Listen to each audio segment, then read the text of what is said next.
everyone. So I'm Angel together with Orlando Miranda and Andre Viray. And today we will be discussing and presenting our system that entitled Hotel Management System. So in this system, the function of this system is basically manage guest check-in and check-out. So let's proceed to Andre. So as Angel says, this system is allow us for the guests to easily access all the informations that available on the hotels. And let's now move to the tools and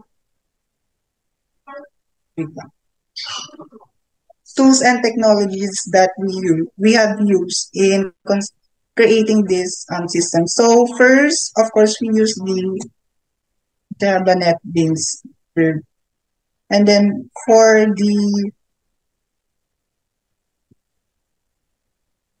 the back end naman, we use the MySQL workbench to store all the data that the users input in this system. So speaking of the databases, so allow me to demo it using the command prompt. So first we're gonna type the MySQL group.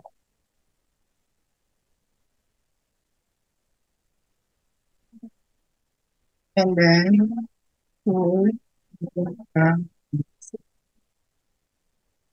then for this one, we're going to use the hotel. And in order to show kung ano yung mga tables na nandito sa database na to, just type show table.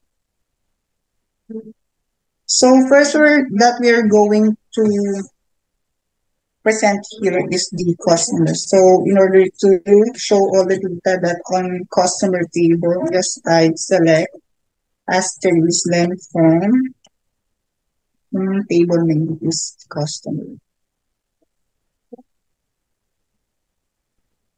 So here is the overall layout of the customer table. So as you can see here, we have the ID room type, the name, the price, the mobile number, the nationality, gender, email, the identification proof, the address, the check-in date, room number, and the bed. So for the ID room type, we use a data type of integer. And then for the name, we use the type string. For the price, an int, as well as for mobile. Then for the nationality and gender, we use the data type of string and also for email din pala. Then for the ID proof, we use data types of string. For the address naman, we use data types of string naman. Sorry, ID proof integer. And then for the check-in naman, we use int here as well as sa room. Then pagdating sa bed naman, we use data type string. So let's view the other table. So again, select, then asterisk from. This time you'll go with room table.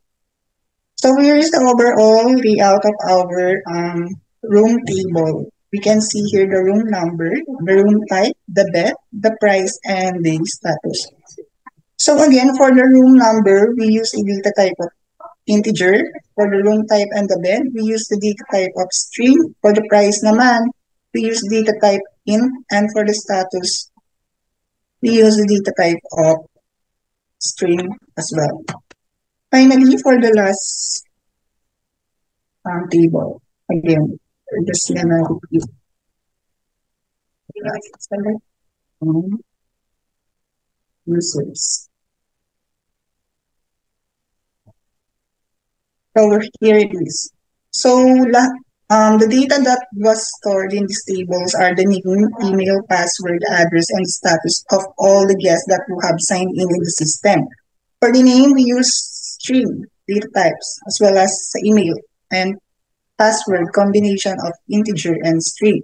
Sa address and status naman, we also use the string data types. So now let's go back to the main topic of this report, the system source code. So allow my groupmate Holland to discuss you the first thing that you would see in our system, which is the sign up.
Okay, so before we log in into that login page, so allow me to show you first the admin. Oh, this is where basically all this information that store all the information na nag-gather sa system, lahat ng mga information na nakuha nung system natin dun sa mga sign up, dito sila mapupunta lahat. So this is the overall design of it. As you can see here, we have the search text field here para mapadali yung paghahanap sa isang specific data na hinahanap natin. Ito yung search button niya and the clear. And ito naman yung tinatawag nating JTable.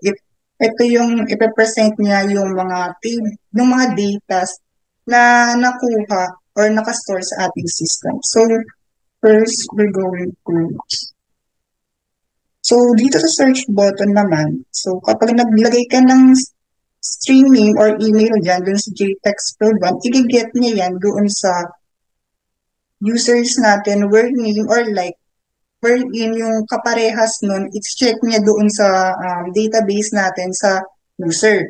Tapos, ito yung i-display niyang mga doon sa table. We have the name, the email, the password, the address, and the status.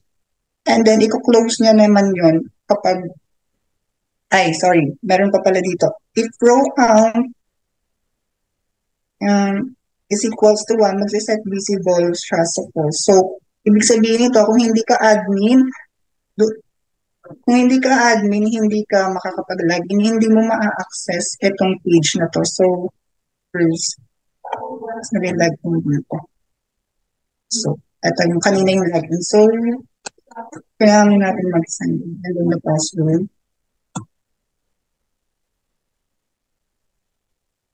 So, ito yung kaninang sinasabi ko sa inyo. So, let's try naman natin mag-search. So, alam search mo yun. So, search. As you can see, ayun, lumitaw siya. And then, let's clear it. So, if we want to delete something, we're just going to click some row here. For instance, we are going to delete this order. Just click that row and then delete. And then if we're and then if we're going to update naman, just click also hero and then click update. And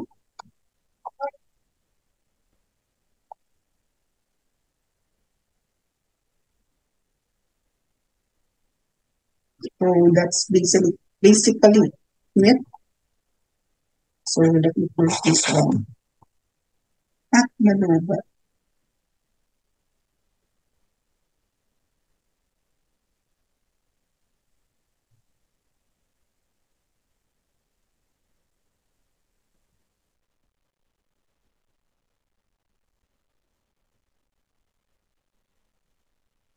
So next naman is let me introduce you to my other group mate, Angel.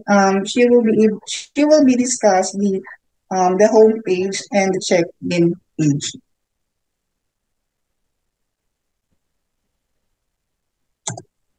So let's proceed to the home page. So in the home page, yan, as you can see, ganito yung design ng homepage niya. Sa homepage, makikita natin yung manage room, yung check-in and out. Then, needs niya pag nasa homepage siya. It's either magmamanage siya ng room, it's either mag-check-in siya, or it's either mag-check-out siya. Then next, let's proceed to check-in.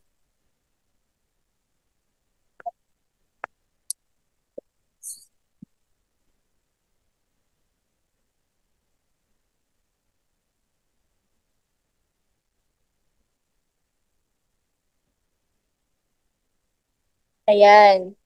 So, pag nag-check-in naman um, si guest, Ito naman yung design na makikita natin sa yeah.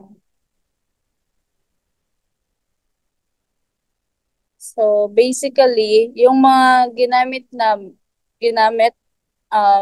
in order for us na magkaroon ng container yung mga information ni guest, we use different types of like ayan, we use JCombo box, then we also use the JText field, and then the ayan, as you can see, diba? Ayan. Ayan. We use JLabel, JText field, JCombo box. In order for us na magkaroon ng container, pag mag-fill up mag magiging container siya ng information ni guest. Kapag mag-fill up siya, pag nirun natin itong code, ito siya.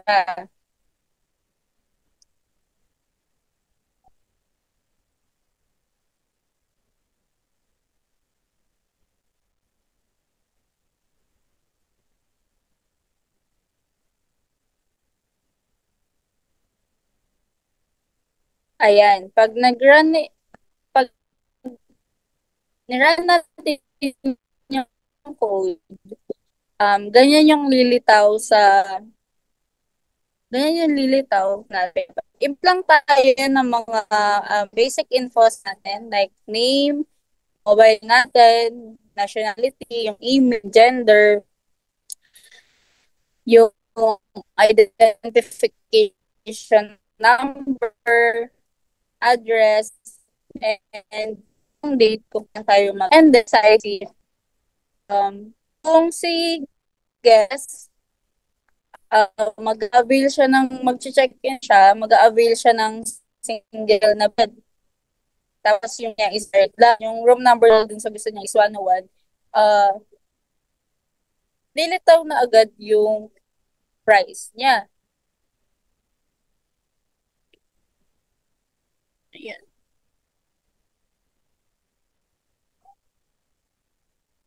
Ayan.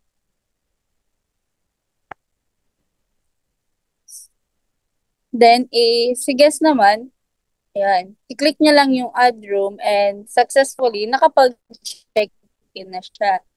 So, ganun yung function ng check-in na sa system. So, let's proceed to the next.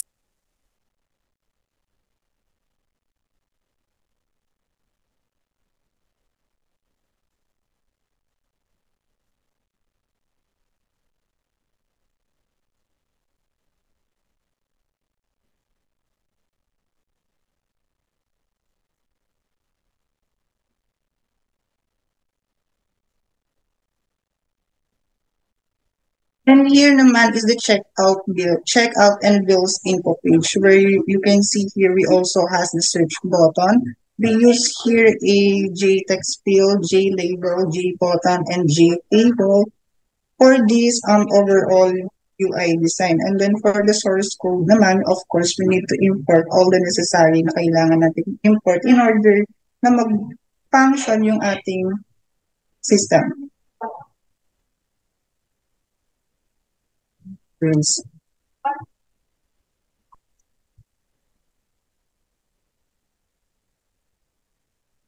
So, ito, yung search button is string room number JText field 1. So, mag-i-input tayo ng room number dun sa JText field 1 natin. And then, kukunin niya yung mga data na iso-show niya doon mula sa ating database. So, it will select from customer where room number is equals to the number na in-input natin so doon sa JText field 1. And then, i-display naman niya ito dun sa table natin, which is ito, yung name, the check-in date, the mobile number, the email, and the price. Basically, yung mga in-input natin kanina nung nag-check-in tayo. And then, para automatic siya na naka-date time formatter, ginamit natin ang date time formatter. So, yung pattern na ginamit natin is here, then month, and then followed by days. So let me run this so you can see what will it look like. So there we go. So halimbawa, isi-search natin si 102. We're just going to search it. And ayan, na-display niya agad yung mga informations na nandito sa table dito. And if you are going to check this out, just click this check out and then click OK. Then, naka-check out na siya. So you can see na wala din, na din siya dito sa table natin na naka-display.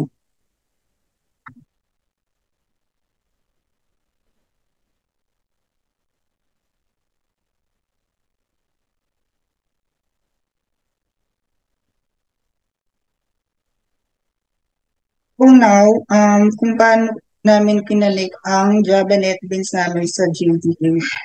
Just go sa Chrome first. Pupunta ka sa Chrome. Then search MySQL connector Java. And then just click this link. And then choose platform independent. And then download this latest one. Then after you download it, just go to your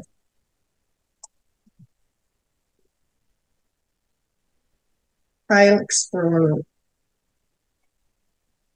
So since na-download ko na siya, so we're just going here and then just find it. So ito. So bali yung ma-download nyo na file is ganito, naka-zip file siya. So you're just going to extract yung mga nandito sa folder na to. And then, yan, extract all. After mong extract, just copy this one, and then, balik tayo sa NetBeans. And then, sa libraries, then, right-click. No, double-click pala.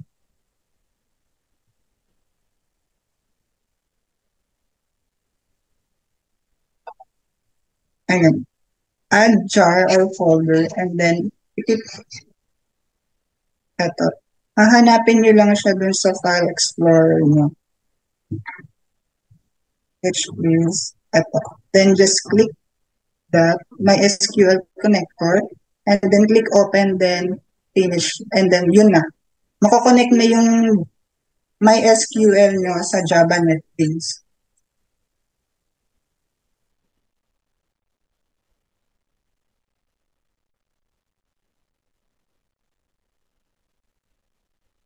So, for the UI naman, allow me to call my group meet again, Mr. Olan, to discuss to you so ano yung UI namin.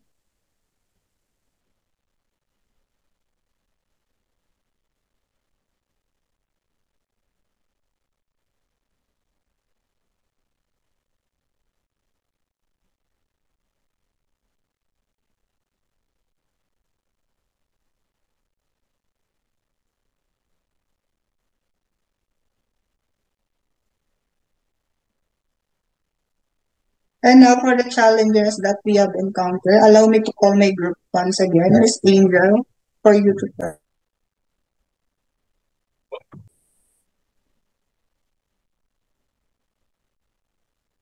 So I think apparently Miss Angel is not on the plan yet. So I'm the one who tell you. So the challenges that we face when we constructing this system is of course yung we are not yet di namin alam kung paano to sisimulan since we do not have a experience or exact knowledge on how to do it. And then the second one is kanina, which we are video recording. But apparently, when we done video recording, we nakita namin na hindi pa siya nakashow yung mga faces namin dun sa Zoom. So we need to retake the record process once again. So that's basically the challenges that when creating this system. Yeah, to overcome that challenges, especially sabi nga ni Andre, 'di ba? Hindi namin alam paano siya sisimulan, paano kaya siya matatapos. So, in order for us na may ma-present sa inyo ngayon, So, Andre, si Andre talaga is nanood talaga kami ng video, mga tutorial sa YouTube ba, para, and then nag-gather na kami ng mga data, nag-brainstorming, and ito na siya ngayon. Ito yun na yung pinipresent namin. And also, na-create din tong system na to by proper coordination din sa amin. And kahit nakaka-stress po talaga siya, di ba? Na ituwid naman siya. So, that's all how we overcome the challenges. And before we end that, here a one-shot demo for the whole system so you could guys appreciate what it's all about.